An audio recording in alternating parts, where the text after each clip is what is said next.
I come across a question ఎప్పుడు ఏంటంటే, శివుడిని నేను బాగా నమ్మాను, కానీ నాకు ఎక్కువ కష్టాలు ఉన్నాయి, ఆ కష్టాలు తీర్చట్లేదు ఆయన, అసలు ఆ దేవుడు లేడు, దేవుడిని నమ్మొద్దని some fools will talk all this rubbish. అయితే నేను ఒక విషయం ఏం చెప్పాలనుకుంటున్నా అంటే, నెవర్ క్వశ్చన్ యువర్ డైటీస్.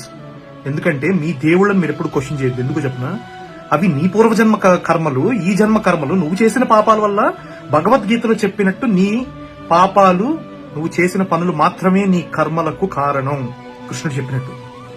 అయితే దానికి it is nothing to do with your deities. అయితే శివుడిని అత్యంత ప్రీతికరంగా కొలిచేవాళ్ళు బాధపడుతుంటే అంటే శివుడు ఎమోషనల్ అవుతాడంట.